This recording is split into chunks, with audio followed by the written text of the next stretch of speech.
बिस्मिल्लाहिर्रहमानिर्रहीम। अस्सलाम वालेकुम students, I am Arshad Aziz, your physics teacher. आज हम डिस्कस करने जा रहे हैं लेक्चर नंबर 18 को। लेक्चर नंबर 18 बेस करेगा स्टेप स्कीम ऑफ स्टडीज के अकॉर्डिंगली यूनिट नंबर 6 के कॉन्सेप्ट्स पर। जी स्टूडेंट्स, हम यूनिट नंबर 6 में पढ़ेंगे अबाउट हीट एंड थर्मोडायनेमिक्स। इसमें जो सबसे पहला टॉपिक आज हम पढ़ रहे हैं वो है किनेटिक मॉलिक्यूलर थ्योरी। उसके बाद प्रेशर ऑफ गैस को डिस्कस करेंगे। देन जनरल गैस इक्वेशन मतलब PV is equal to the nRT का डिस्क्रिप्शन लेंगे। इसके बाद हम इंटरप्रिटेशन ऑफ द टेम्परेचर को डिस्कस कर लेंगे। सेकंड लास्ट पॉइंट पर इंटरनल एनर्जी है और लास्ट पॉइंट होगा इस टॉपिक का स्पेसिफिक हीट कैपेसिटी। तो स्टार्ट लेते हैं किनेटिक मॉलिक्यूलर थ्योरी से, KMT। एक आपके पास थ्योरी है जिसके कुछ पोस्टुलेट्स दिए गए, इसके अकॉर्डिंगली जरा इसके पॉइंट्स याद रखिएगा, यही आपके पास MCQs बन रहे होंगे। देखिए KMT की एविडेंस क्या है। तो हमारे पास दो टॉपिक्स हैं, दो फिनोमिनास हैं। Number 1 is the Brownian motion of a smoke particles, number 2 is the diffusion of gas. ये हमारे पास ये दो ऐसे फीचर्स हैं, दो ऐसे फिनोमिनास हैं जो एविडेंस दे रहे हैं KMT की, जिसे आप किनेटिक मॉलिक्यूलर थ्योरी भी बोलते हो। पोस्टुलेट्स क्या है जी? सबसे पहला पोस्टुलेट जो कोलिजन है, कौन सी collision? Between the gas molecules is perfectly elastic. क्या ये गैस मॉलिक्यूल के दरमियान कोलिजन होगी? तो गैस मॉलिक्यूल्स के दरमियान भी कोलिजन हो सकती है, और collision between the gas molecules and the wall of the container के दरमियान भी कोलिजन हो सकती है। हमने कहा कि ये परफेक्टली इलास्टिक होगी, मतलब अगला पॉइंट ही खुद क्लियर हो गया। अगर कोलिजन इलास्टिक होगा तो ऑब्वियसली इसमें काइनेटिक एनर्जी क्या हो जाएगी? कांस्टेंट हो जाएगी, क्योंकि इलास्टिक कोलिजन में काइनेटिक एनर्जी क्या रहती है? कांस्टेंट रहती है। गैस मॉलिक्यूल्स एक दूसरे के साथ कोई फोर्स एक्सर्ट नहीं कर रहे, सिवाय इसके कि वो एक दूसरे से कोलाइड ना कर जाएं, अदरवाइज ये एक दूसरे पर फोर्स नहीं लगा रहे। इसका मतलब है एफ अट्रैक्शन और एफ रिपल्शन क्या हो जाएगी? जीरो। इनके दरमियान ना ही फोर्स ऑफ अट्रैक्शन होगी, ना ही फोर्स ऑफ रिपल्शन एग्जिस्ट कर रही होगी। और अगर इसमें फोर्स ही नहीं लग रही होगी तो ऑब्वियसली पोटेंशियल एनर्जी, हम किसकी डिस्क्रिप्शन ले रहे हैं? आइडियल गैस की, वो क्या हो जाएगी? वो भी जीरो हो जाएगी। दिस मीन्स दैट, अगला पॉइंट क्लियर हो गया, आइडियल गैस के अंदर गैस मॉलिक्यूल्स की जो टोटल एनर्जी होती है वो the sum of the kinetic plus potential energy होगी। पोटेंशियल एनर्जी तो हो गई जीरो, तो सारी की सारी एनर्जी कौन सी होगी? वो किनेटिक एनर्जी होगी। और अगर हम यहां पर मोनोटॉमिक गैसेस को डिस्क्राइब करें, जैसे हमारा सिलेबस ही मोनोटॉमिक गैसेस है, तो यहां पर कोई भी किनेटिक एनर्जी नहीं होगी, ये सिर्फ और सिर्फ ट्रांसलेशनल किनेटिक एनर्जी होगी, क्योंकि मोनोटॉमिक गैसेस के अंदर ना वाइब्रेशनल किनेटिक एनर्जी होती है, ना रोटेशनल किनेटिक एनर्जी होती है। जबकि अगर हम डायटोमिक गैसेस को डिस्कस करते तो यहां पर kinetic energy translational plus rotational plus vibrational kinetic energy को भी डिस्कस करते। तो फिलहाल हम सिर्फ किसको डिस्क्राइब करेंगे? ट्रांसलेशनल किनेटिक एनर्जी को। नेक्स्ट पॉइंट देखिएगा, finite volume of a gas जो है उसमें इन्फिनिट नंबर ऑफ मॉलिक्यूल्स मौजूद होते हैं। जो मॉलिक्यूल्स का मोशन होता है ना, उसे हम रैंडम मोशन कहते हैं। ये अपना डायरेक्शन ऑफ मोशन सिर्फ कोलिजन की शक्ल में चेंज कर रहे होते हैं। तो ये कुछ पॉइंट्स हैं, इन पॉइंट्स के अकॉर्डिंगली कोई भी पॉइंट MCQs बनाकर पूछा जा सकता है, तो ये पॉइंट्स आपको अच्छी तरह से याद होने चाहिए। नेक्स्ट जी, नेक्स्ट हमारे पास है थर्मोडायनेमिक्स। थर्मोडायनेमिक्स कौन सी ब्रांच ऑफ फिजिक्स है? हम कहते हैं ऐसी ब्रांच ऑफ फिजिक्स है in which we study about the heat transformation. Heat की ट्रांसफॉर्मेशन डिस्कस कर रहे होते हैं, हीट एनर्जी की अदर फॉर्म ऑफ एनर्जी में जो ट्रांसफॉर्मेशन हो रही है उसको डिस्क्राइब कर रहे हैं एंड रिलेटेड एप्लीकेशन। नेक्स्ट देखिएगा, हीट क्या है? Heat is the type of energy, heat energy ही है which transferred from one body to another body. क्या हमेशा ही ट्रांसफर होगी? कतई नहीं। कब होगी? Because of the temperature difference. Important point है। हीट फ्लो करती है from the hotter body towards the colder body. अगर हीट फ्लो नहीं कर रही तो फिर अंडरस्टूड सी बात है कि थर्मल इक्विलिब्रियम होगा। थर्मल इक्विलिब्रियम का मतलब है जो दो बॉडीज इन कांटेक्ट में होंगे उन दोनों का टेम्परेचर क्या होगा? वो सेम होगा। तो हीट क्यों फ्लो करती है? फ्रॉम द टेम्परेचर डिफरेंस की वजह से। नंबर सेकंड पॉइंट याद रखिएगा इसमें कि हीट कहां से कहां तक फ्लो करती है। हीट की फ्लो की डायरेक्शन क्या होगी? From the hotter towards the colder body. Heat को हम क्यू से रिप्रेजेंटेशन देते हैं, फॉर्मूला जनरली हम इसका CM डेल्टा टी देखते हैं। और गैसेस के लिए क्योंकि हम नंबर ऑफ मोल्स को डिस्कस कर रहे होते हैं, तो डेट से हम यहाँ पर M की जगह पर, मैस की जगह पर नंबर ऑफ मोल्स के साथ भी ये फॉर्मूला लिखते हैं। Where C is the specific heat capacity और डेल्टा T टेम्परेचर डिफरेंस है दो बॉडीज के दरमियान। हीट एनर्जी है तो डेट से इसके यूनिट्स क्या लिए जाते हैं? वो जूल लिए जाते हैं। देन आ गया जी टेम्परेचर। टेम्परेचर क्या है? Temperature is the measure of the hotness और कोल्डनेस ऑफ अ बॉडी। हम किसी भी बॉडी में इंटेंसिटी ऑफ हॉटनेस या कोल्डनेस को जो मेजर कर रहे होते हैं उसे हम टेम्परेचर बोलते हैं। हम टेम्परेचर को जो मेजर कर रहे होते हैं ना उसके लिए जनरली हम 3 स्केल्स यूज कर रहे होते हैं। जैसे एक स्केल है केल्विन स्केल, एक स्केल है सेंटीग्रेड स्केल और तीसरी है फ़ारेनहाइट स्केल। देखिए जब भी हम स्केल बनाते हैं ना उसका कोई लोअर रेफरेंस पॉइंट लिया जाता है, कोई अपर रेफरेंस पॉइंट लिया जाता है। जैसे केल्विन स्केल का जो लोअर रेफरेंस पॉइंट है ना वो 273 केल्विन होता है, जबकि अपर रेफरेंस पॉइंट 373 केल्विन होगा। सेंटीग्रेड का जो हमारे पास लोअर रेफरेंस पॉइंट है वो 0 डिग्री सेंटीग्रेड है और अपर रेफरेंस पॉइंट क्या है 100 डिग्री सेंटीग्रेड। आपको वादे तौर पर नजर आ रहा है केल्विन स्केल ले लें या सेंटीग्रेड स्केल ले लें। इस स्केल को आपने कितने पार्ट्स में डिवाइड किया हुआ है? तो हमने इसे 100 इक्वल पार्ट्स में डिवाइड किया हुआ है। दिस मीन्स दैट जितना चेंज सेंटीग्रेड में आएगा केल्विन स्केल पर भी उतना ही चेंज आ रहा होगा। ये एक इंपॉर्टेंट फीचर है, याद रखिएगा। देखिए अगर आपसे कहा जाता है ना कि हमारे पास सेंटीग्रेड स्केल पर जो टेम्परेचर था वो 0 डिग्री सेंटीग्रेड था, केल्विन स्केल पर ये कैसे मार्क होगा? तो ऑब्वियसली आप इसमें कितना ऐड करते 273, तो हमारे पास वो केल्विन स्केल की रीडिंग आ जाती।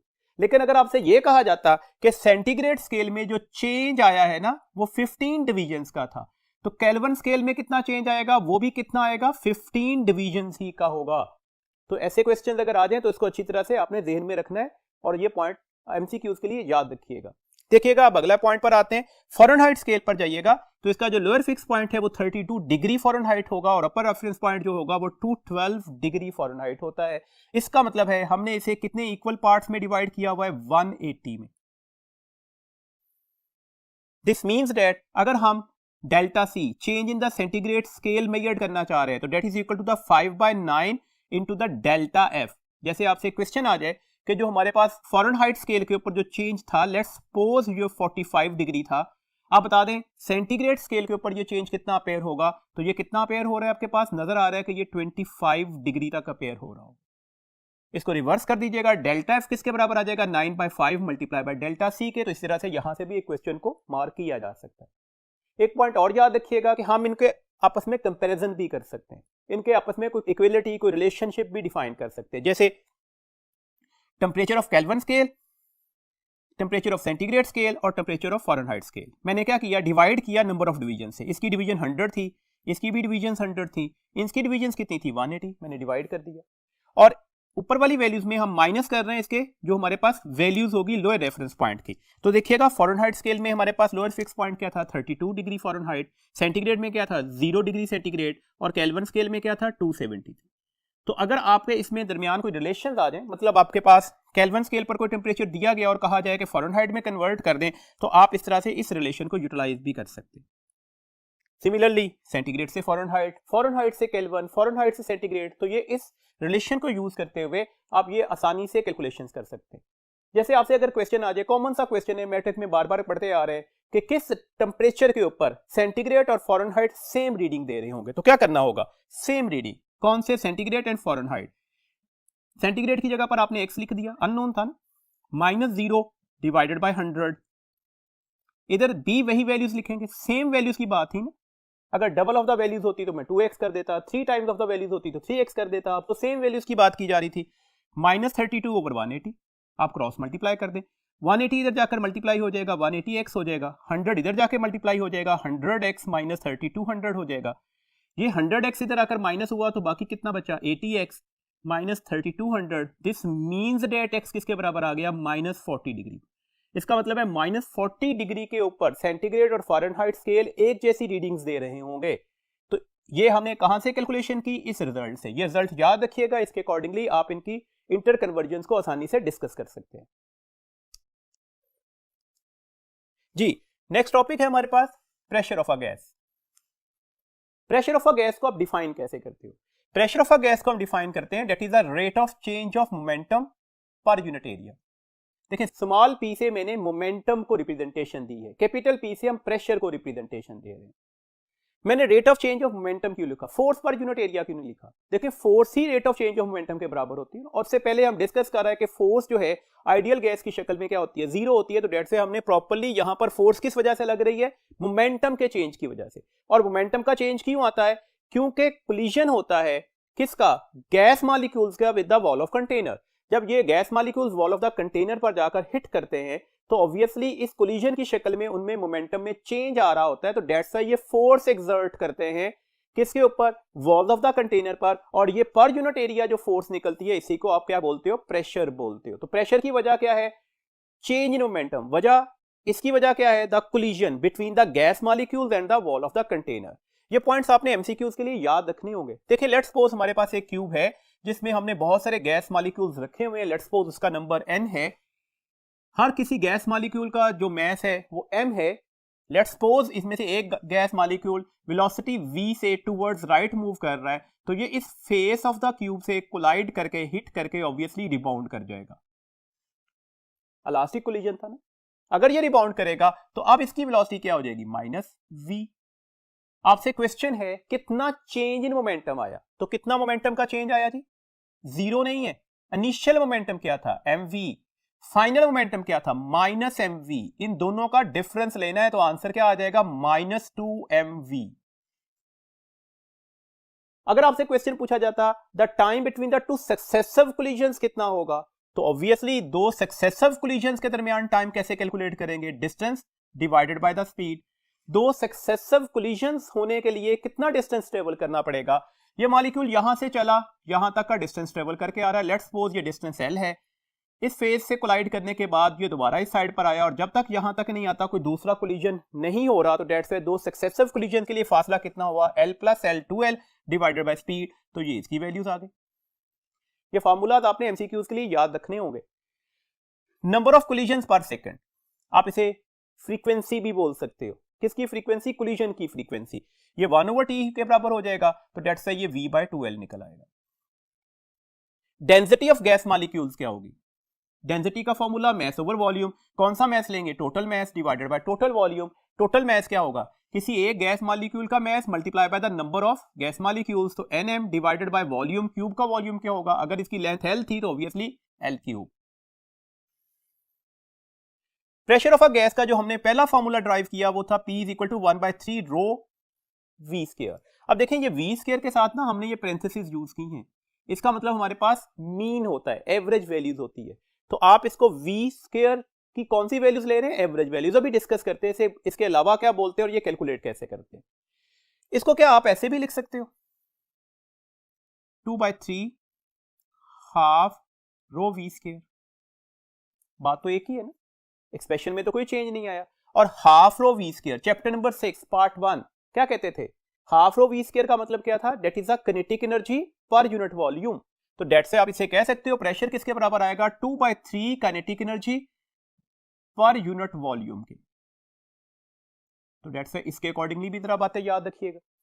नेक्स्ट चलिएगा, मीन स्क्वायर वेलोसिटी। इस वेलोसिटी को हम क्या बोलते हैं? Mean square velocity. Mean square velocity को आप लिखते कैसे हो? तो ये इसकी सिंबॉलिक रिप्रेजेंटेशन है, या मैंने मीन स्क्वायर एब्रीविएशन से भी लिख दिया। कैसे कैलकुलेट करेंगे? तो मीन स्क्वायर लेना है। तो सबसे पहले तो आप जितनी भी वेलोसिटीज होंगी उनका स्क्वायर लेंगे, उन सबको जमा कर देंगे। मीन कैसे लेना है? जितने नंबर्स हैं उससे डिवाइड कर दीजिएगा, तो ये मीन स्क्वायर वेलोसिटी का फॉर्मूला आ गया। याद रखिएगा जनरली हम यहां पर एक और लफ्ज भी यूज करेंगे, that is the root mean square velocity.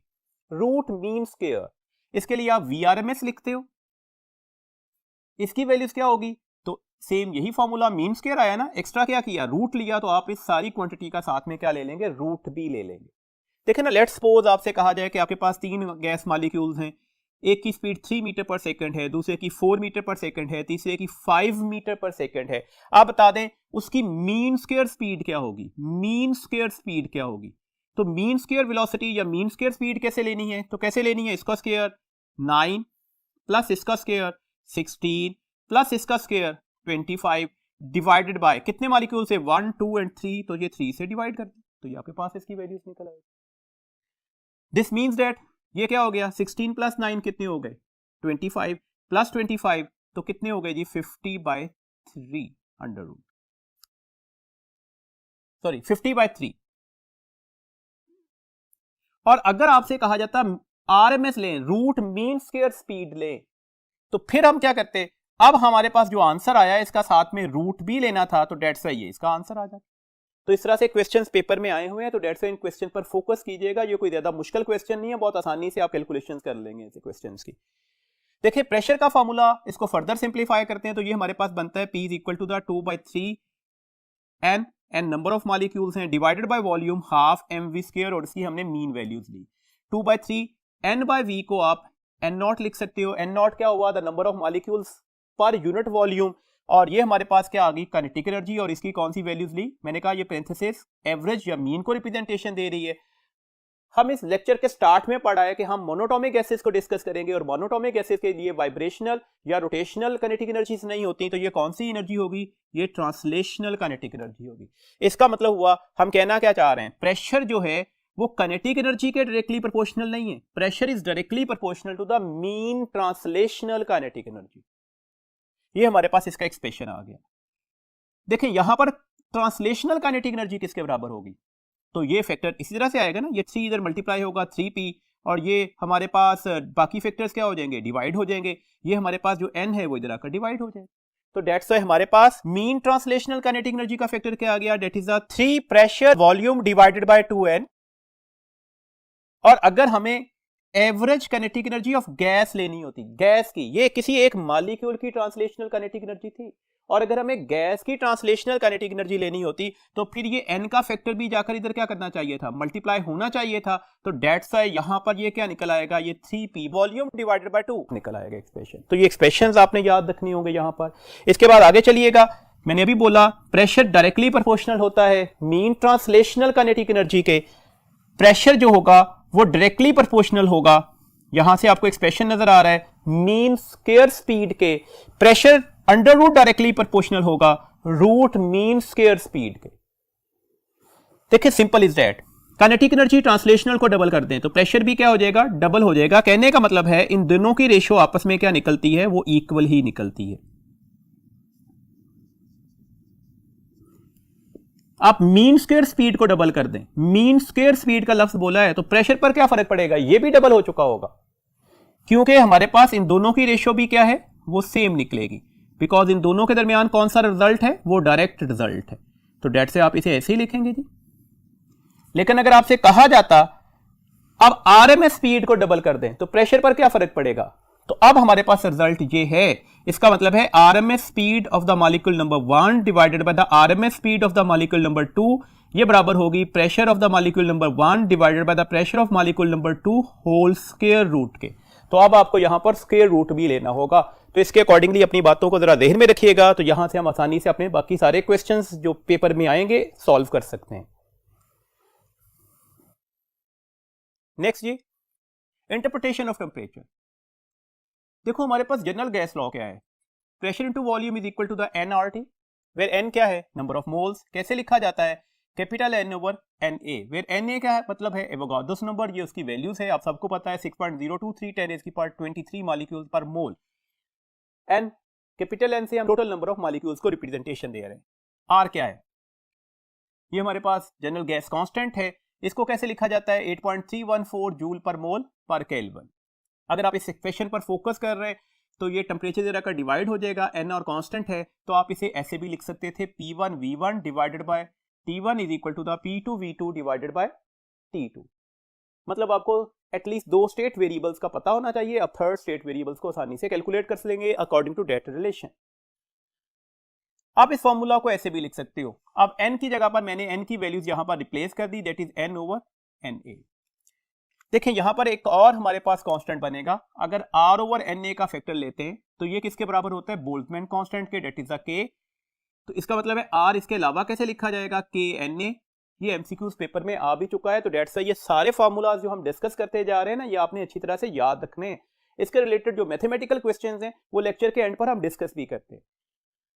K को हम क्या कहते हैं? That is the Boltzmann constant. इसकी वैल्यूज क्या होगी? 1.38 इंटू 10⁻⁻23 जूल पर केल्विन।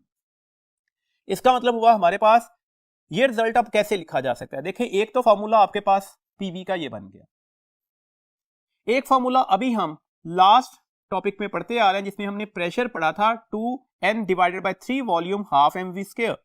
मैं वॉल्यूम में तो इधर लाके मल्टीप्लाई करता हूं तो ये एक्सप्रेशन ये हो जाएगा। अगर आप कंपैरिजन करते हैं इन दोनों इक्वेशंस का तो यहां से आपके पास टेम्परेचर का फॉर्मूला बन गया। Temperature is equal to the 2/3 के हाफ mv²। ये हाफ mv² की कौन सी वैल्यूज लेनी है? मीन, और ये साथ में कौन सा है? ट्रांसलेशनल। तो ये मीन ट्रांसलेशनल काइनेटिक एनर्जी के साथ आपने लिखा। इसका मतलब है टेम्परेचर जो होगा वो किसके डायरेक्टली प्रोपोर्शनल होगा? मीन ट्रांसलेशनल काइनेटिक एनर्जी के। कोई भी टेम्परेचर नहीं, हम केल्विन स्केल के टेम्परेचर की बात कर रहे हैं। दैट्स अगर कभी क्वेश्चन आ जाए ना कि टेम्परेचर जो था वो 27 डिग्री सेंटीग्रेड से राइज करके 127 डिग्री सेंटीग्रेड कर दिया गया, आप बता दें काइनेटिक एनर्जीज की रेशो क्या हो चुकी होगी इसके वक्त? और काइनेटिक एनर्जी की ऑब्वियसली कौन सी रेशो ले रहे हैं? मीन की रेशो ले रहे होते हैं। तो अब वैल्यूज क्या हो जाएगी? तो 27/127 नहीं, क्योंकि हमें नजर आ रहा है ना कि आपस में डायरेक्ट रिलेशन है। तो जो टेम्परेचर का रेशो बनेगा वही हमारे पास रिलेशन किसके लिए बनना चाहिए था? काइनेटिक एनर्जी का। बस यही गलती होनी है। एक्चुअली हमें यहां पर कौन सा टेम्परेचर लेना है? केल्विन स्केल का। तो दैट्स व्हाई ये आंसर क्या निकलेगा? 27 plus 273 divided by 27 plus divided by 127 plus 273। तो ये तो हो गया 300 और ये हो गया 400। तो अब आपके पास ये रेशो क्या निकली? 3/4। आसान क्वेश्चन था, बस आपने इसे केल्विन में कन्वर्ट करना होगा। अगला पॉइंट इसमें देखिएगा, आपको नजर आ रहा है वादे तौर पर टेम्परेचर और मीन स्क्वायर स्पीड के दरमियान कौन सा रिलेशन हो गया? डायरेक्ट। मतलब अगर आप मीन स्क्वायर स्पीड को डबल कर दें तो टेम्परेचर पर क्या फर्क पड़ेगा? वो डबल होगा। इस स्क्वायर से कंफ्यूज नहीं होना, मैंने लव से मीन स्क्वायर स्पीड बोला है। टेम्परेचर का अंडर रूट डायरेक्टली प्रोपोर्शनल होगा आरएमएस स्पीड के, where RMS is said to be the root mean square speed. यहां पर आपस में डायरेक्ट सिंपल रिलेशन नहीं है, अंडर रूट के साथ रिलेशन है। इस आरएमएस स्पीड को आप एवरेज स्पीड भी बोलते हैं। बट याद रखिएगा लफ्ज अगर एवरेज वेलोसिटी आ गया ना, एवरेज वेलोसिटी, तो एवरेज वेलोसिटी का फैक्टर हम यहां पर डिस्कस नहीं कर रहे होते, वो तो जीरो होगा। वजह, एक मॉलिक्यूल इधर गया वेलोसिटी v से, रिबाउंड कर गया वेलोसिटी -v से, तो अब एवरेज क्या निकल आएगी? जीरो निकल आएगी। तो डेट से मैंने यहां पर लफ्ज एवरेज वेलोसिटी नहीं बोला, एवरेज स्पीड बोला। इसका एक्सप्रेशन क्या निकलेगा? देखिएगा यहां पर एक्सप्रेशन आपको नजर आ रहा है, आप यहां से एक्सप्रेशन बना लें। तो ये क्या निकल आया? 3kT divided by m whole under root. अगर आप पिछला एक्सप्रेशन याद करके आ रहे हैं, प्रेशर हमने कहा था 1/3 रो वी स्क्वायर, तो वहां से भी VRMS की वैल्यू ली जा सकती थी, that is the 3 times of the pressure divided by the density whole under root.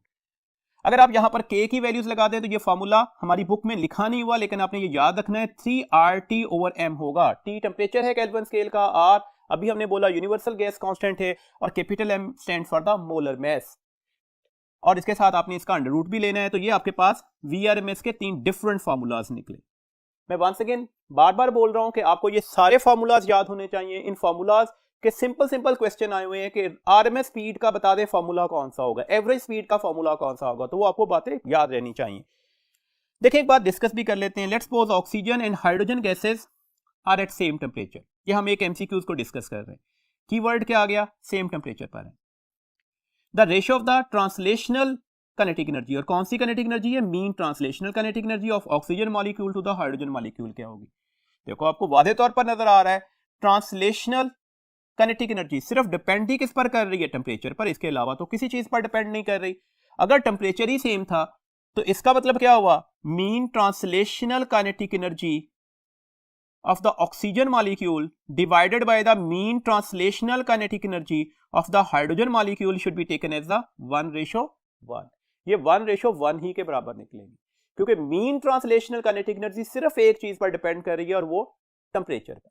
अच्छा, इसी क्वेश्चन में अगर कहा जाता कि नहीं मीन ट्रांसलेशनल काइनेटिक एनर्जी की रेशो नहीं बतानी, रेशो किसकी बतानी है? रेशो बतानी है एवरेज स्पीड की। द एवरेज स्पीड, जिसे आपने आरएमएस बोला, आप इसे एवरेज भी लिख सकते थे, of oxygen molecule divided by the average speed of hydrogen molecule. तो अब ये किसके बराबर निकल आएगी? देखिए यहां पर ये वादे तौर पर क्लियर है। वी स्क्वायर का रिलेशन देखिएगा ना, ये 3kT, ये 2 से 2 कट जाएगा, डिवाइडेड बाय m हो जाएगा। 3k कांस्टेंट, टेम्परेचर सेम लिया गया कांस्टेंट, तो ये किसके इनवर्स प्रोपोर्शन आ गई? मैस के।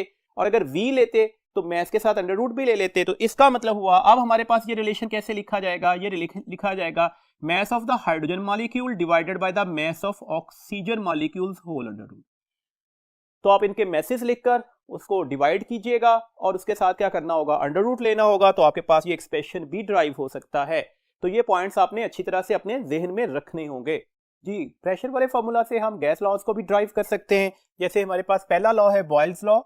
प्रेशर का फॉर्मूला क्या था? That is the 2n divided by 3 volume half mv square. इसकी मीन वैल्यूज ली थी। वॉल्यूम इधर अगर मल्टीप्लाई हो जाएगा तो प्रेशर इंटू वॉल्यूम हो गया 2n divided by 3 half mv square और उसकी मीन वैल्यूज ले रहे हैं। अगर आप टेम्परेचर कांस्टेंट ले लें, टेम्परेचर कांस्टेंट का मतलब है हाफ mv स्क्वायर का फैक्टर भी क्या हो जाएगा? कांस्टेंट हो जाएगा। दिस मींस दैट ये पूरा फैक्टर कांस्टेंट होने का मतलब क्या हुआ? प्रेशर और वॉल्यूम का जो प्रोडक्ट है वो कांस्टेंट निकलेगा और यही बॉयल्स लॉ था। At constant temperature pressure volume product should be constant. या प्रेशर और वॉल्यूम में कौन सा रिलेशन होता है? इनवर्स रिलेशन होता है कांस्टेंट टेम्परेचर के ऊपर। अगर हम ग्राफ ड्रॉ करें इसके तो प्रेशर और 1/v का ग्राफ स्ट्रेट लाइन बनेगा, जबकि प्रेशर और वॉल्यूम का ग्राफ हमारे पास इस कर्व लाइन को रिप्रेजेंटेशन दे रहा होगा। Because pressure directly proportional to 1/v है, जबकि pressure inversely proportional to the volume है। चार्ल्स लॉ फॉर्मूला प्रेशर का लिखें। अब प्रेशर इधर डिवाइड कर दें और वॉल्यूम इधर जाकर मल्टीप्लाई कर दें तो ये हमारे पास वॉल्यूम का फॉर्मूला आ गया, that is 2n by 3p half mv square. अगर आप प्रेशर कांस्टेंट ले लें, प्रेशर कांस्टेंट लेने का मतलब क्या हुआ? 2n/3p तो कांस्टेंट हो गया, तो वॉल्यूम डायरेक्टली प्रोपोर्शनल किसके आ गया? हाफ mv स्क्वायर के। और half mv square mean translational kinetic energy temperature के डायरेक्टली प्रोपोर्शनल थी, तो वॉल्यूम और टेम्परेचर में कौन सा रिजल्ट निकला? डायरेक्ट। किस लम्हे? जब प्रेशर कांस्टेंट होगा। तो ये हमारे पास चार्ल्स लॉ की डेरिवेशन आ गई। अगर आप ग्राफ डिस्कस करना चाह रहे हैं, वॉल्यूम और टेम्परेचर के दरमियान ग्राफ स्ट्रेट लाइन बनेगा, शर्त है ये केल्विन स्केल की बात कर रहे हैं। अगर आप ग्राफ सेंटीग्रेड स्केल के दरमियान बनाना चाह रहे हैं तो ये ग्राफ अभी भी स्ट्रेट लाइन ही होगा, लेकिन अगर आप इसे मीट करवाएंगे तो ये किसी y इंटरसेप्ट की वैल्यूज पर जाकर मीट कर रहा होगा।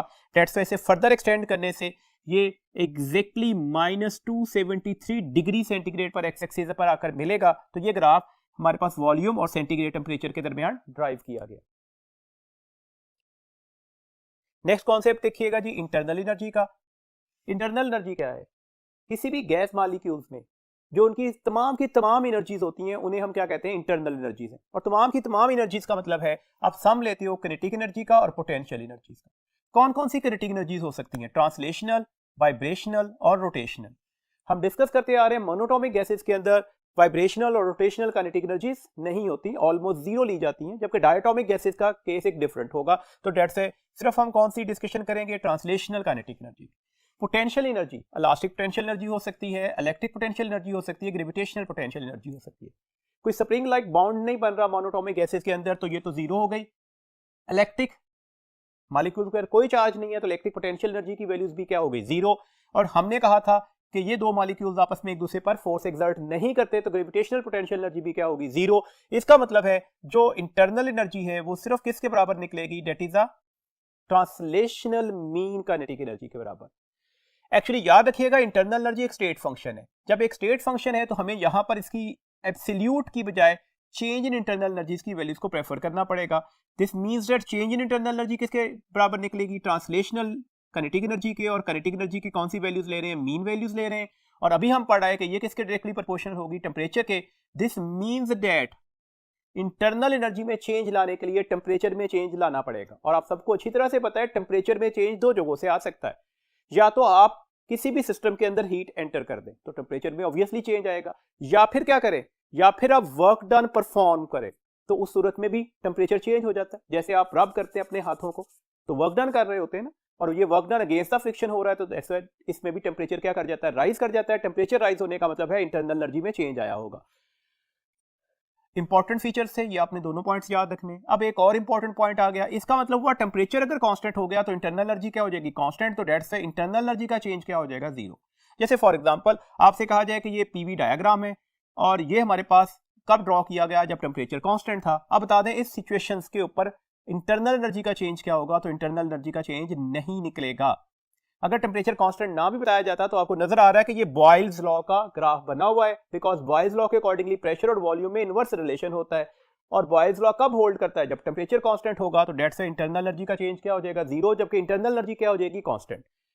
अगर आप किसी क्लोज पाथ पर मूव कर रहे हैं, मतलब जो आपका इनिशियल पॉइंट है वही फाइनल पॉइंट हो जाए, तो ऑब्वियसली किस टेम्परेचर से मूव करके चले? T1 से।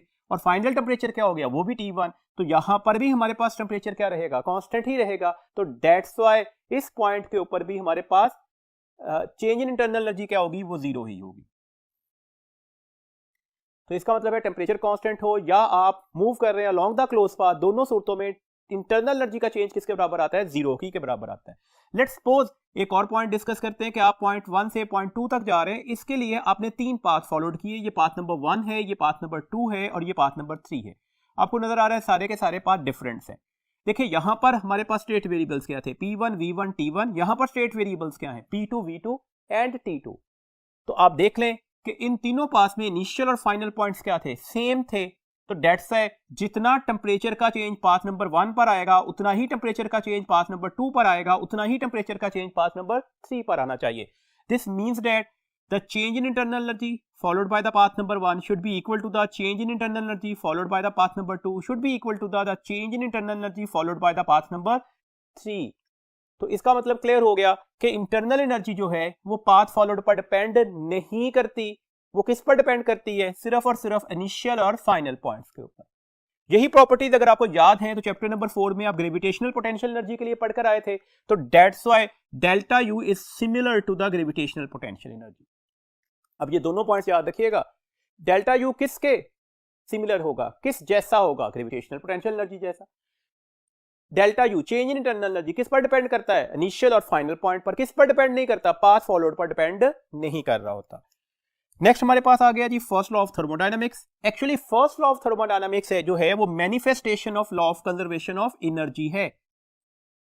मतलब हम फर्स्ट लॉ ऑफ थर्मोडायनामिक्स के अकॉर्डिंगली ये बताते हैं कि एनर्जी को हम वन फॉर्म से अदर फॉर्म में कन्वर्ट कर सकते हैं। एनर्जी ना क्रिएट कर सकते हैं ना डिस्ट्रॉय कर सकते हैं। तो ये किस चीज की मैनिफेस्टेशन है? Law of conservation of energy की। फर्स्ट लॉ की हमारे पास मैथमेटिकल फॉर्म क्या है? Delta Q is equal to the delta U plus W. Delta Q अगर आप heat given to the system करेंगे तो ये पॉजिटिव ली जाएगी। ये कन्वेंशन शायद याद रखिएगा। Delta Q taken from the system. अगर आप सिस्टम से हीट एनर्जी निकाल रहे होते हैं तो ये टेकन क्या किया जाएगा? नेगेटिव के तौर पर। डेल्टा यू अगर इंक्रीज कर रहा है, इंटरनल एनर्जी का चेंज ज्यादा आ रहा है, टेम्परेचर बढ़ रहा है, तो that is taken as positive. Delta U अगर डिक्रीज कर रहा है या फिर टेम्परेचर फॉल कर रहा है तो डेल्टा यू की वैल्यूज क्या ली जाएगी? नेगेटिव। अगर work done by the system हो रहा है तो that is taken as positive, और work is done on the system हो रहा है तो ये टेकन क्या किया जाएगा? नेगेटिव के तौर पर। ये कन्वेंशन साइन याद रखने, उसके बाद आप एग्जैक्ट वैल्यूज लगाने के बाद इस क्वेश्चंस को सॉल्व कर सकते हैं। अगर आपकी कन्वेंशन साइंस प्रॉपर नहीं होगी तो ऑटोमेटिकली आपके आंसर्स गलत हो जाएंगे। नेक्स्ट देखिएगा जी हमारे पास फर्स्ट लॉ के कुछ प्रोसेसेस हैं। क्विकली इनको देखते हैं ताकि इनके अकॉर्डिंगली आने वाले क्वेश्चंस को सॉल्व कर सकें। पहला प्रोसेस है आइसोथर्मल प्रोसेस। आइसोथर्मल नाम से जाहिर है ऐसा प्रोसेस जिसमें टेम्परेचर क्या होगा? कांस्टेंट। अगर टेम्परेचर कांस्टेंट हो गया तो डेल यू क्या निकलेगा? That would be the zero. और अगर डेल यू जीरो हुआ तो हमारे पास इसका मतलब है इसका फर्स्ट लॉ ऑफ थर्मोडायनामिक्स कैसे लिखा जाएगा? That is taken as a del Q is equal to the W. जितनी हीट एनर्जी दे रहे होंगे वो सारी की सारी मैकेनिकल एनर्जी में कन्वर्ट कर रही होगी। तो दैट्स ये इसका एक्सप्रेशन बन गया। यहां पर कौन सा लॉ होल्ड कर रहा होता है? Boyle's law. इसका मतलब है प्रेशर और वॉल्यूम का प्रोडक्ट क्या रहेगा? कांस्टेंट। और इसकी जो शक्ल आएगी पीवी डायग्राम में उसे हम आइसोथर्म बोलते हैं। Adiabatic process. एडियाबैटिक प्रोसेस कौन सा होता है? एडियाबैटिक प्रोसेस एक ऐसा प्रोसेस है जिसमें हम हीट ना तो सिस्टम को दे रहे होते हैं ना सिस्टम से वापस ले रहे होते हैं। इसका मतलब है change in heat. Delta Q zero होगा, इसका मतलब हुआ क्यू क्या निकलेगा? कांस्टेंट। यहां पर पीवी का प्रोडक्ट कांस्टेंट नहीं होता बल्कि पीवी की power gamma that is equal to the constant. फिर गैमा क्या है ये अभी डिस्कस करते हैं। इसका फर्स्ट लॉ कैसे लिखा जाएगा? क्यू जीरो हो गया ना, तो zero is equal to del U plus W. तो इसकी मतलब इसकी दो फॉर्म्स लिखी गई ना। सिमिलरली यहां पर भी यही रिलेशन यूज हो सकता था, लेकिन एडियाबैटिक के लिए मैं खास तौर पर स्पेसिफाइड कर देता हूं। देखिए डेल यू इधर आकर क्या हो जाएगा? माइनस हो जाएगा। तो ये फॉर्मूला ऐसे भी लिखा जा सकता था, W is equal to the minus del U. किसके साथ नेगेटिव का साइन लगा हुआ है? डेल यू के साथ। इसका मतलब है टेम्परेचर फॉल किया होगा। डब्ल्यू के साथ कौन सा साइन लगा हुआ है? प्लस का। इसका मतलब है work done by the system हुआ होगा, और अगर work done by the system हो तो पिस्टन अपवर्ड लिफ्ट कर रहा होगा। दिस मींस दैट ये एडियाबैटिक एक्सपेंशन का हमारे पास रिलेशन होगा। अब यहां पर एक बात याद रखिएगा, अगर एडियाबैटिक एक्सपेंशन आ जाए तो टेम्परेचर क्या कर जाता है? फॉल कर जाएगा। डेल यू के साथ हमने नेगेटिव का साइन लगाया ना, ये हमें बता रहा है टेम्परेचर फॉल कर रहा है। इसका मतलब है वर्क डन किसकी कॉस्ट पर होगा? On the cost of internal energy. और अगर आप W को इस साइड पर ले जाते हैं तो अब किसके साथ नेगेटिव का साइन आ जाता है? W के साथ। W के साथ नेगेटिव का साइन क्या बता रहा है? ये एडियाबैटिक कंप्रेशन हुई होगी। क्यों? W नेगेटिव होने का मतलब है work is done on the system हुआ होगा। ऑन द सिस्टम का मतलब है पिस्टन डाउनवर्ड मूव कर रहा होगा। दैट्स व्हाई ये एडियाबैटिक कंप्रेशन है। एडियाबैटिक कंप्रेशन का मतलब क्या हुआ? डेल यू प्लस हो जाएगा। डेल यू प्लस होने का मतलब है टेम्परेचर क्या कर चुका होगा, राइज कर चुका होगा। ये पॉइंट्स भी आपने एमसीक्यूज के लिए अच्छी तरह से याद रखने होंगे। अगर आप इसका पीवी डायग्राम बनाएं तो ये आइसोथर्म जैसा ही बनेगा, लिटिल बिट डिफरेंस है, हमेशा एडियाबैट जो है वो आइसोथर्म से ज्यादा स्टीपर निकलता है।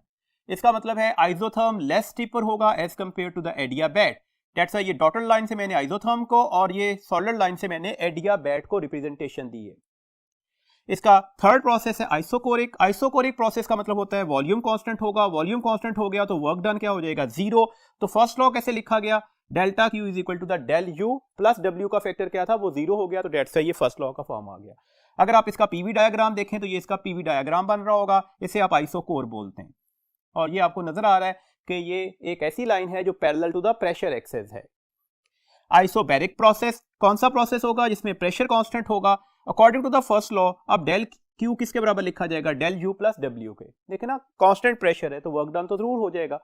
अब यहां पर इंपॉर्टेंट पॉइंट होगा कि first law as it is किस प्रोसेस में एप्लीकेबल होता है, तो आइसोबैरिक प्रोसेस में। इसका आपके पास ये जो ग्राफ बनेगा इसे आइसोबार कहते हैं, और ये ग्राफ हमेशा parallel to the volume axis बन रहा होगा। नेक्स्ट कॉन्सेप्ट है जी हमारे पास वर्क का। देखिए वर्क किसके बराबर निकलेगा, अगर F S cause of theta का फॉर्मूला यूज करें और अगर हम इसे गैसेस के लिए यूज करें तो हमारे पास ये वर्क का फॉर्मूला बनता है pressure into the change in volume. तो product of the pressure in change in volume किसके बराबर निकल आया, वर्क के। अगर हम इसका ग्राफ ड्रॉ करें और कांस्टेंट प्रेशर का ये ग्राफ ड्रॉ कर रहे हैं तो लाजमी तौर पर आपको नजर आ रहा है कि प्रेशर तो कांस्टेंट था, वॉल्यूम यहां से बढ़कर यहां तक चला गया, तो इसका मतलब है ये हमारे पास क्या आया होगा, चेंज इन वॉल्यूम आया होगा। कौन सी शक्ल बन रही है आपके पास, एक रेक्टेंगल, और रेक्टेंगल में दोनों साइड्स को मल्टीप्लाई कर दे तो वो किसके बराबर आता है, एरिया के। तो अगर आप इसका एरिया लेना चाहें तो एरिया किसके बराबर आ जाएगा, pressure into the change in volume. और अभी हमने कहा कि ये किसके बराबर होता है, वर्क है, तो अगली इंफॉर्मेशन आ गई, area of the pressure volume graph should be taken as the work done. तो जब भी आपको प्रेशर वॉल्यूम ग्राफ दिया गया और कहा जाए इसका वर्क डन कैलकुलेट कर दें, तो जो भी शेप बनी हुई है उसका एरिया कैलकुलेट कर लीजिएगा, वही वर्क डन के बराबर निकलेगा। एक पॉइंट और याद रखिएगा, देखें आप लिखें del P into del V या P into del V. Important point है, वॉल्यूम में चेंज आया, प्रेशर चाहे कांस्टेंट हो चाहे चेंज कर रहा हो, दोनों सूरतों में वर्क डन हो जाएगा। लेकिन अगर आप लिखते हैं डेल पी इंटू वॉल्यूम या pressure into volume, pressure change करे ना करे, इंपॉर्टेंट फीचर आ रहा है कि वॉल्यूम कांस्टेंट है। अगर वॉल्यूम कांस्टेंट हो गया तो ऑटोमेटिकली इसका मतलब क्या हुआ, वर्क डन क्या हो जाएगा, जीरो हो जाएगा। अभी आइसोकोरिक प्रोसेस में भी यही पॉइंट डिस्कस किया। कैसे जी, देखें अगर वॉल्यूम कांस्टेंट हो गया तो पिस्टन अपनी जगह से मूव नहीं कर रहा, ना अपवर्ड जा रहा है ना डाउनवर्ड आ रहा है। और अगर पिस्टन डिस्टेंस ट्रेवल ना करे तो आपको पता है अगर डिस्टेंस ट्रेवल ना हो रहा हो तो वर्क डन क्या हो जाता है, जीरो हो जाता है। तो ये इंपॉर्टेंट फीचर हो गया। अगर आपके पास कुछ ऐसे एक्सप्रेशन दे दिए जाएं जिसमें वॉल्यूम कांस्टेंट हो तो वर्क डन किसके बराबर आएगा, जीरो आएगा। जैसे कहा जाए कि हमारे पास एक सिस्टम जो है वो P इंटू द वॉल्यूम से मूव करके 3P इंटू द वॉल्यूम पर चला गया, ये उसके स्टेट वेरिएबल्स दे दिए गए, PV से 3PV हो गया। अब बता दें वर्क डन क्या होगा, तो वर्क डन जीरो होगा क्योंकि वॉल्यूम क्या ले लिया गया, कांस्टेंट। इसके अलावा इसमें से कुछ क्वेश्चंस आ सकते हैं, जैसे कोई भी फिगर बना दी जाए, ये प्रेशर वॉल्यूम ग्राफ बनाया हुआ है, इसमें ये फिगर बनी हुई है और ये साइक्लिक फिगर है, आपसे पूछा जाए वर्क डन कितना होगा, तो गलती नहीं करनी, आंसर जीरो नहीं देना।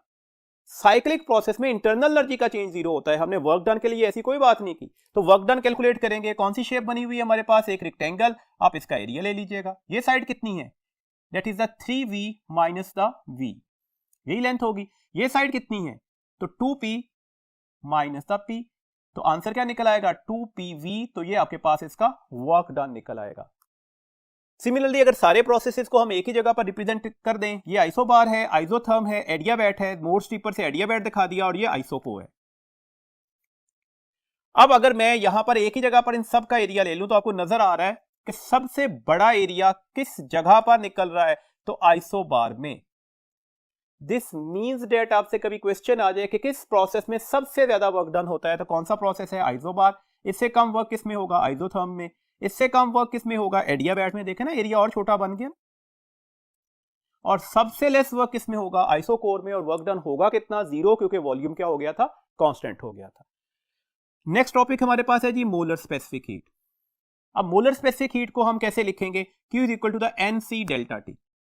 N number of mole, delta T change in temperature है और ये केल्विन स्केल में लिया जाता है। Q हीट जो हमने ऐड की सिस्टम में, C set to be the molar specific heat, किसके बराबर आ गया, C is equal to the Q और ये वाला फार्मूला n डेल्टा टी इधर जाकर क्या हो गया, डिवाइड हो गया।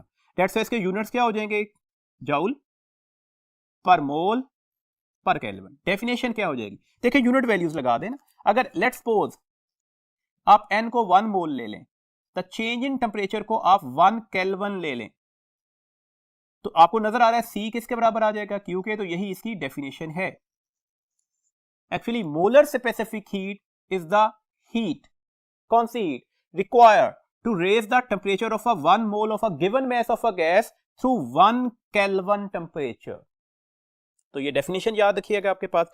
मोलर स्पेसिफिक हीट अगर हम गैसेस की शक्ल में डिस्क्राइब करना चाह रहे हैं तो उसके फर्दर हमारे पास दो डिफरेंट फीचर आते हैं। एक एट कांस्टेंट वॉल्यूम, सेम यही डेफिनेशन हुई ना, that is the amount of the heat required to raise the temperature of 1 mole of a given mass of a gas through 1 Kelvin temperature at constant volume। देखिए इसका मतलब है, मैंने इसे कैसे लिखा, Q और सबस्क्रिप्ट में V लिख दिया। V stand for constant volume, that is NCV delta T। और अगर मैं इसे 1 मोल के लिए लिखना चाहूं तो n का फैक्टर 1 हो जाएगा, तो आप इसे लिखेंगे QV into the CV delta T। कौन सा वॉल्यूम था, कांस्टेंट। और अगर कांस्टेंट वॉल्यूम हो जाए तो बार बार डिस्कस करते आ रहे हैं, वर्क डन क्या हो जाता है, जीरो। तो फर्स्ट लॉ के तौर पर ये कैसे लिखा जाएगा, इसमें W का फैक्टर किसके बराबर आ जाएगा, जीरो के। तो that's del Q V is equal to the del U V. और अभी हमने डेल क्यू वी की वैल्यूज कैलकुलेट की, तो ये आपके पास इसकी वैल्यूज आ गई। तो इसका मतलब है यही डेल यू वी को भी रिप्रेजेंटेशन दे रहा होगा। Del U V stand for the change in internal energy at the constant volume. जी अब हम देखते हैं molar specific heat at constant pressure. ठीक है, डेफिनेशन अभी भी वही होगी, that is the amount of the heat required to raise the temperature of a 1 mole of a given mass of a gas through 1 kelvin temperature difference, कब, at a constant pressure. QP किसके बराबर लिखा जाएगा, that is the NCP delta T। Subscript में P किसको representation दे रहा है, कांस्टेंट प्रेशर को। For 1 mole of a gas कैसे लिखा जाएगा, QP is equal to the CP delta T। मैंने n को 1 कंसीडर कर लिया ना। फर्स्ट लॉ ऑफ थर्मोडायनेमिक्स क्या होगा, कांस्टेंट प्रेशर पर वर्क डन जीरो नहीं होता, तो first law as it is लिखा गया। अब यहां से एक एक्सप्रेशन ड्राइव करते हैं, देखिएगा, for same rise in temperature, मैंने शर्त लगा दी, राइज इन टेम्परेचर सेम है।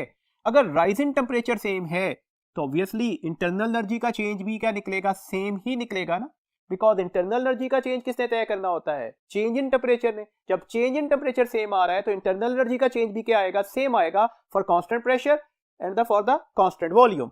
और कांस्टेंट वॉल्यूम के लिए चेंज इन इंटरनल एनर्जी हम कैलकुलेट कर रहे हैं, that is the CV delta T। अब जरा वैल्यूज लगाइएगा, डेल QP किसके बराबर आ गया, CP डेल्टा T के। डेल UP किसके बराबर था, डेल UV के, और ये CV डेल्टा T लिख दिया मैंने। वर्क अभी हम डिस्कस कर रहे हैं, वर्क किसके बराबर होता है, pressure into the change in volume के, तो मैंने यहां पर pressure into the change in volume लिख दिया। अगर हम आइडियल गैस लॉ यूज करें और for 1 mole of a gas के लिए जाएंगे तो ये PV/RT के बराबर हो जाएगा। इसका मतलब है pressure into the delta V R into the delta T के बराबर आ जाएगा। तो मैंने ये वैल्यूज यहां पर रिप्लेस कर ली। अब आपको वाज़ेह तौर पर नजर आ रहा है, डेल्टा T कॉमन लेकर कैंसिल हो जाएगा, तो ये CP is equal to the CV plus R। This means that ये CV का फैक्टर इधर आकर सब्ट्रैक्ट हो गया, तो CP minus CV is equal to the R। इसका मतलब है दो मोलर स्पेसिफिक हीट का अगर आप डिफरेंस लेते हैं तो वो किसके बराबर आता है, वो R के। R क्या था, यूनिवर्सल गैस कांस्टेंट। और गैमा क्या था, ये बात अभी भी हम शेयर कर रहे हैं कि आगे जाकर डिस्कस करते हैं, चैप्टर नंबर 8 में भी इसे डिस्कस कर रहा है। Gamma is actually the ratio of the CP over CV। तो दो मोलर स्पेसिफिक हीट की अगर रेशियो ली जाए तो वो किसके बराबर आएगी, गैमा के। और अगर दो मोलर स्पेसिफिक हीट का डिफरेंस लिया जाए तो वो किसके बराबर आएगा, R के। अब एक बात और याद रखिएगा, देखिए ये इंपॉर्टेंट पॉइंट है, MCQs के लिए याद रखना है। For same rise in temperature कौन सी वैल्यूज लार्जर होगी, कौन सी वैल्यूज लार्जर है, आपको नजर आ रहा है, CP या CV। CP से कुछ माइनस करते हैं तो R आता है, और R की वैल्यूज नेगेटिव नहीं थी। इसका मतलब है CP is larger than the CV। Q और C में कौन सा रिलेशन है, डायरेक्ट। इसका मतलब है QP is larger than the QV। क्या डेल्टा UP और डेल्टा UV में कोई चेंज आएगा, सेम राइज इन टेम्परेचर में तो ये दोनों बराबर निकले थे। तो डेट्स 1 2 3 और ये फोर्थ फैक्टर, ये आपने याद रखना होगा। ये पॉइंट्स आपने MCQs के लिए याद रखने। देखिए यहां से इन दोनों के दरमियान रिलेशन भी ड्राइव करते हैं in terms of the R and gamma. Gamma CP/CV था ना, इसका मतलब क्या हुआ, ये CV इधर आकर मल्टीप्लाई होगा तो CP को लिखा जा सकता है गैमा इंटू CV। अगर मैं CP की जगह पर गैमा इंटू CV अप्लाई कर दूं तो ये CV के साथ माइनस हो रहा था, और that is equal to the R। CV common निकला, अगर ये कॉमन निकला है तो ये गैमा -1 इंटू CV हो जाएगा, that is equal to the R। तो CV किसके बराबर आ जाएगा, ये फैक्टर दूसरी साइड पर जाकर डिवाइड हो गया, तो CV की वैल्यूज आ गई R ओवर गैमा -1। अगर मैं ये वाली वैल्यूज यहां पर रिप्लेसमेंट के तौर पर दे दूं तो Cp किसके बराबर आ जाएगा, गैमा। Cv की जगह पर Cv की वैल्यूज लगा दें, R ओवर गैमा -1, तो ये दोनों वैल्यूज Cp की और Cv की in term of the R और गैमा याद रखिएगा। इसके अकॉर्डिंगली कुछ क्वेश्चंस भी अभी डिस्कस करते हैं। देखिएगा गैमा मोनोटॉमिक गैसेस के लिए इसकी वैल्यूज क्या होती है, 1.67 दैट इज 5/3 भी लिखा जा सकता है। डायटोमिक गैसेस के लिए इसकी वैल्यूज क्या होती है, 1.4 7/5 भी लिखा जा सकता है। पॉलीटोमिक गैसेस के लिए इसकी वैल्यूज क्या होती है, 1.29 और इसे 4/3 भी लिखा जा सकता है। ये वाली जो वैल्यूज है ना चैप्टर नंबर 8 पार्ट 1 में लिखी भी हुई है साइड इंफॉर्मेशन में टेबल के ऊपर। अब देखिए क्वेश्चन करते हैं यहां से, हीट रिक्वायर्ड, आपने ये कैलकुलेट करनी है, क्या चीज, हीट एट कांस्टेंट वॉल्यूम। पहली कंडीशन दे दी गई वॉल्यूम कांस्टेंट था फॉर मोनोटॉमिक गैसेस। कौन सी गैस थी, मोनोटॉमिक। इफ टेम्परेचर चेंज जो है वो यहां से यहां तक आ जाए तो। अब देखिएगा अगर कांस्टेंट वॉल्यूम है तो वर्क डन किसके बराबर निकलेगा, जीरो के। इसका मतलब है आप लिख सकते हो del Q V del U V के बराबर आ गया, और डेल यू वी किसके बराबर था, that is the CV delta T. तो एक्चुअली आपने सीवी डेल्टा टी कैलकुलेट करना है। अब डेल्टा टी तो बहुत आसान है, आप 373 से 273 माइनस कर दीजिएगा तो ये आपके पास 100 डेल्टा टी का एक्सप्रेशन आ जाएगा। प्रॉब्लम यहां पर सीवी के साथ है, ये कैसे कैलकुलेट करेंगे। डेट्स से मैंने आपको अभी दो एक्सप्रेशन लिखा है सीपी और सीवी के in terms of the R and gamma, ये याद रखिएगा तो यहां से ये कैलकुलेशन हो सकती है। देखिए सीवी क्या था, आर ओवर गैमा -1। कौन सी गैस है जी हमारे पास, कंडीशन दी गई थी ये मोनोटॉमिक गैस है। अगर ये मोनोटॉमिक गैस है तो गैमा की वैल्यूज क्या होती है, 5/3। तो डेट से मैंने वैल्यूज लगा दी, R ओवर 5/3 -1, 3 एलसीएम निकल आया तो ये 5 - 3 आ जाएगा ऊपर, 3 ऊपर जाकर मल्टीप्लाई होगा और 5 - 3 क्या हो जाएगा 2। तो ये CV का आंसर क्या निकल आया, 3R/2। और इसी तरह से अगर आपसे कहा जाता अब CP कैलकुलेट कर दें मोनोटॉमिक गैसेस के लिए, तो अब एक्सप्रेशन क्या लगता है, गैमा R ओवर गैमा -1। तो गैमा की वैल्यूज आपको पता थी, अब दोनों जगहों पर गैमा की वैल्यूज लगाइएगा तो आप सीपी का एक्सप्रेशन भी कैलकुलेट कर सकते हैं। अच्छा अब इसका मतलब है सीवी की वैल्यूज क्या आ गई, 3R/2। तो 3R/2 को किससे मल्टीप्लाई करना होगा, 100 से, तो आंसर क्या निकल आएगा 300R/2। आर की वैल्यूज आपको पता है और अगर आपके पास न्यूमेरिकल वैल्यूज भी पूछी जाती तो आप आसानी से कैलकुलेट जरूर कर लेते। एक और क्वेश्चन को डिस्कस करते हैं ना, जो भी हमने टॉपिक्स पढ़े, जो आइडियाज पढ़े, उसके अकॉर्डिंगली डिफरेंट क्वेश्चंस को वन बाय वन डिस्कस कर लेते हैं। In a mixture of two monatomic gases X and Y, नाम रख दिए, इन थर्मल इक्विलिब्रियम। कीवर्ड हो गया जी थर्मल इक्विलिब्रियम में है। थर्मल इक्विलिब्रियम कब अटेन होता है, जब दोनों गैसेस का टेम्परेचर क्या होगा, सेम होगा। The molecules of Y have twice the mass of those X। जो मॉलिक्यूल ऑफ Y है ना उसका मास डबल है किससे, X के मॉलिक्यूल से। काइनेटिक एनर्जी, कौन सी kinetic energy, mean translational kinetic energy Y की दी गई है 6 × 10⁻⁻21 जूल है। आपने कैलकुलेट क्या करनी है, mean translational kinetic energy of the X gas. क्या किसी कैलकुलेशन की जरूरत है, कतई नहीं। लफ्ज इंपॉर्टेंट क्या है, थर्मल इक्विलिब्रियम। थर्मल इक्विलिब्रियम का मतलब है temperature of the X gas जो है वो temperature of the Y gas के बराबर है। अगर ये दोनों टेम्परेचर आपस में बराबर हैं तो इसका मतलब हुआ हमारे पास जो मीन ट्रांसलेशनल काइनेटिक एनर्जी है वो डायरेक्टली प्रोपोर्शनल किसके होती है, टेम्परेचर के।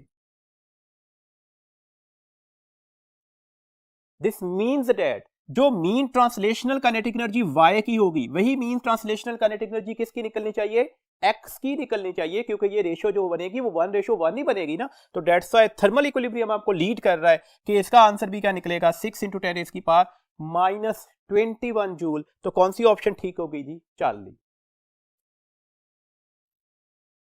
एक और क्वेश्चन डिस्कस करते हैं जी, what is the approximate number of atoms in a cubic metre.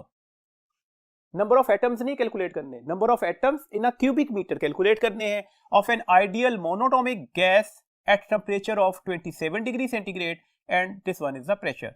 देखिए आपने चॉइस लेनी है, फॉर्मूला कौन सा लगेगा। देखिए फॉर्मूला जो इस वक्त लगेगा ना, हमारे पास मैस और वेलोसिटीज की वैल्यूज नहीं दी गई, तो हम जनरल सा फॉर्मूला देखते हैं। ये फॉर्मूला हमने ड्राइव किया था, प्रेशर का और वॉल्यूम का प्रोडक्ट जो होगा वो NKT के बराबर होगा। फिर K क्या है, K हमारे पास बोल्ट्जमैन कांस्टेंट था, तो N/V, ये V इधर आकर डिवाइड हो गया, तो यही कैलकुलेट करना था ना, number of atoms in a cubic metre, यही कैलकुलेट करना चाह रहे थे। किसके बराबर आ गया, ये KT का फैक्टर इधर आकर डिवाइड हो जाएगा P ओवर के टी के, सारी वैल्यूज नोन है, बस वैल्यूज लगा दीजिएगा, आंसर आपको मिल जाएगा।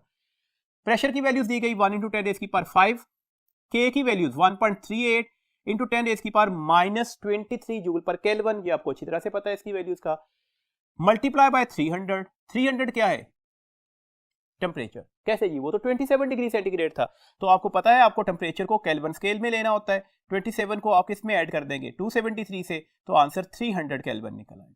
अगली कैलकुलेशन कोई ज्यादा मुश्किल नहीं है, देखें ये 10⁵ तो एज इट इज आ गया, 300 के ये 2 जीरोस हैं, इन्हें 10⁻+2 माना जा सकता है। अगर ये +2 है तो ये 10⁻⁻23, 10⁻⁻23 और 10⁻+2 कितने हो गए 10⁻⁻21। देखें इसे रफली एस्टिमेट कर लें, ये 1.4 है, 1.38 को 1.4 कंसीडर किया जा सकता है, 3 को 1.4 से मल्टीप्लाई करना तो मुश्किल नहीं है ना, 3 4s are 12, 3 1s are 3 और एक बाकी बचा हुआ था, तो ये 4/2 हो गया। तो आप देखें आपने इसे कैलकुलेट करना है, 1/4 सबको पता है ये तो 0.25 के बराबर ही निकलना चाहिए भाई, 100/4 25 होता है ना, तो इसका मतलब है ये तो 0.25 आ गया, ये -21 जब ऊपर जाकर मल्टीप्लाई होगा तो 10⁻+21 हो गया, +21 और +5 कितने हो गए 10⁻+26, तो डेट्स है यहां पर हमारे पास क्या बना 0.25 10⁻26। और अगर हम इसे स्टैंडर्ड फॉर्म में लिखना चाह रहे हैं तो स्टैंडर्ड फॉर्म में कैसे लिखेंगे 2.5 × 10⁻25, तो ये आपके पास number of atoms in a cubic metre निकल आए, इसके अकॉर्डिंगली जो भी ऑप्शन होगी उसको आप करेक्ट ऑप्शन के तौर पर कंसीडर करेंगे। तो डेट्स है कभी कैलकुलेशन वाले क्वेश्चन आ जाए तो उसमें घबराने वाली बात नहीं होती, थोड़ा गैस वर्क करें तो ऑटोमेटिकली आप अपने एग्जैक्ट आंसर की साइड पर लीड कर रहे होंगे। अगला क्वेश्चन देखते हैं, in the diagram the volume of the bulb X is twice that of the volume B. The system is filled with an ideal gas and a steady state.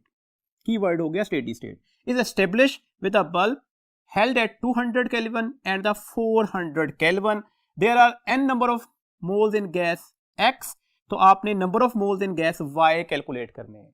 ये X है, ये Y है, temperature given है, volume का relation given है, अपने number of moles calculate करने हैं। तो आइडियल गैस लॉ हमारे पास PV किसके बराबर आएगा nRT के, इसका मतलब है P किसके बराबर आ जाएगा nRT ओवर वॉल्यूम के। देखिए स्टेडी स्टेट का मतलब क्या होता है, Px Py के बराबर आ गया, प्रेशर्स आपस में इक्वल आ गए, तो डेट से प्रेशर की वैल्यूज लगा देते हैं, NXRTX divided by Vx that should be equal to the NYRTY divided by Vy। सब स्क्रिप्ट में X और Y हमारे पास गैसेस के बल्ब्स की डेफिनेशन को प्रोवाइड कर रहे हैं। देखें R यूनिवर्सल गैस कांस्टेंट था, ये तो कैंसिल हो गया, NX क्या है N, TX क्या है 200 केल्विन, Vx की वैल्यूज क्या है, अभी हमें बताया गया कि ये twice of the bulb Y है, तो डेट्स है मैंने इसे क्या लिख दिया 2Vy, Vx की जगह पर मैंने रिप्लेसमेंट दे दी 2Vy। Ny मालूम करना चाह रहे थे, Ty की वैल्यूज 400 है और ये Vy है, Vy से Vy कैंसिल हो गया, तो Ny किसके बराबर आ गया N मल्टीप्लाई बाय 200, ये डिवाइडेड बाय 2 था और ये 400 भी इधर आकर डिवाइड हो गया, ये 2 से कैंसिल हो गया, तो 2 मल्टीप्लाई बाय 2 क्या हो जाएंगे 4, तो आंसर क्या निकल आएगा N/4। तो इस तरह से आप इसकी भी कैलकुलेशन कर सकते थे, आपको जस्ट ये पता होना चाहिए कि फॉर्मूला कौन सा यूटिलाइज होना है, बाकी कैलकुलेशन इतनी टफ नहीं है जी। The RMS speed of a molecule of an ideal gas at STP is V. The gas is heated at constant volume till pressure becomes a double.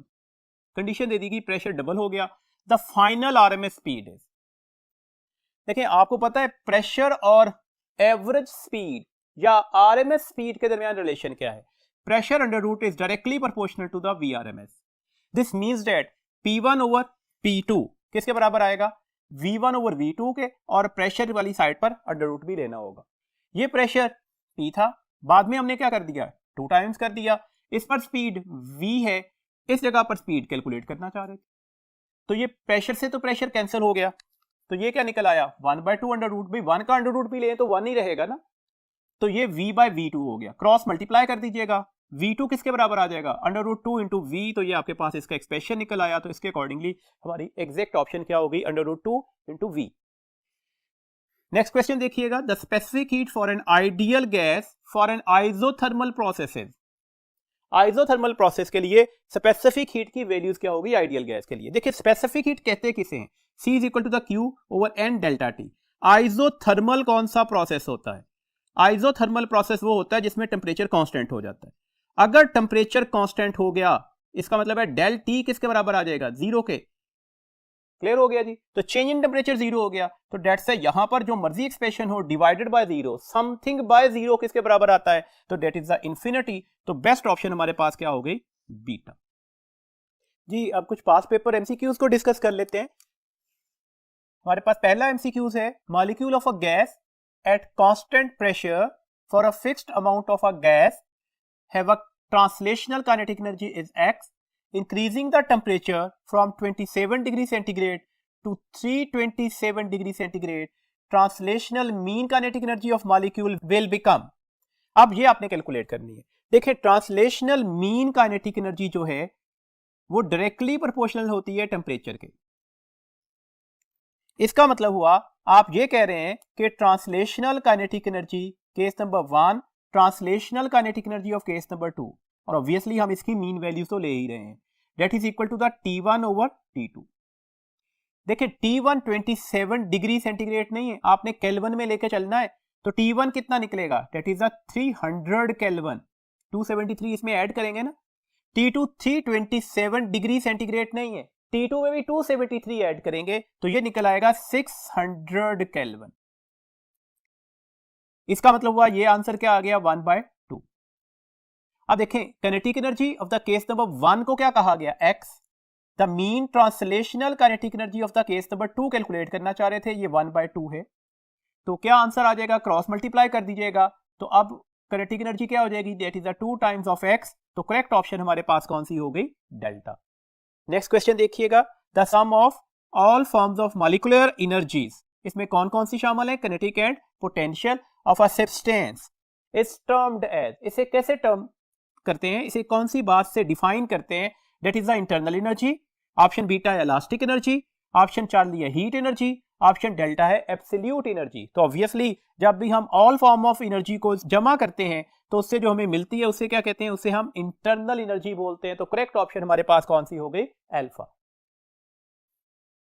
Next question देखिएगा जी, if Cv is equal to the 5/2r then Cp is equal to, आपने Cp की values बतानी है। तो क्या formula था? Cp minus Cv is equal to the R। This means that हमारे पास Cp किसके बराबर आ जाएगा? R प्लस Cv के। तो R प्लस Cv की वैल्यूज लिख दीजिएगा। एलसीएम क्या निकला? 2, that is the 2R plus 5R, this one is the 7R/2। तो इसके अकॉर्डिंगली हमारे पास कौन सी ऑप्शन ठीक होगी जी? डेल्टा। देखिए आप देखें क्वेश्चन ज्यादा मुश्किल नहीं है, आपने सिर्फ फोकस करना है चॉइस ऑफ द फॉर्मूला पर। आपको एग्जैक्ट फॉर्मूला आता है तो आपके पास ज्यादा लंबी चौड़ी कैलकुलेशन भी नहीं है और आसानी से आपके पास आंसर भी मिल जाएगा। अगला क्वेश्चन है, 1 mole of an ideal gas is heated at constant pressure, then the first law of thermodynamics can be written as. देखिए फर्स्ट लॉ क्या था? Del Q is equal to the del U plus W. Constant pressure की बात हो रही है तो dates है यहां पर हमने क्या लिख दिया? डेल यूपी और ये डब्ल्यू। अब डेल क्यू किसके बराबर होता है? डेल क्यू बराबर हमारे पास होता है Cp डेल्टा टी के। For same rise in temperature के लिए हम शर्त लगाए डेल यूपी और डेल यूवी आपस में बराबर होते हैं, तो डेट्स है इसके लिए हमने लिखा था Cv डेल्टा टी। और वर्क का फॉर्मूला हम क्या लिख रहे हैं? That is the pressure into the delta volume. तो इसके अकॉर्डिंगली हमारे पास इस वक्त कौन सी ऑप्शन करेक्ट बन रही है? तो कौन सी ऑप्शन करेक्ट बन रही है? That is the alpha. तो alpha is our correct option. Cp delta T is equal to the Cv delta T plus P into the delta V। Next question देखिएगा जी, find the mean translational kinetic energy of hydrogen gas at 70 degree centigrade. अब देखिए mean translational kinetic energy के लिए formula क्या लिखा? T is equal to the 2/3K, और यहां पर हम क्या लिख रहे हैं? Mean translational kinetic energy. इसका मतलब है मीन ट्रांसलेशनल काइनेटिक एनर्जी किसके बराबर आ गई? 3kT/2 के। अब वैल्यूज लगा दें। 3K की values 1.38 into 10⁻⁻⁻23। Temperature 17 degree centigrade है, केल्विन में कन्वर्ट करने के लिए इसमें 273 ऐड करना पड़ेगा, तो डेट्स वाई ये 290 हो गया डिवाइडेड बाय 2। आप इसे 2 से डिवाइड कर देंगे।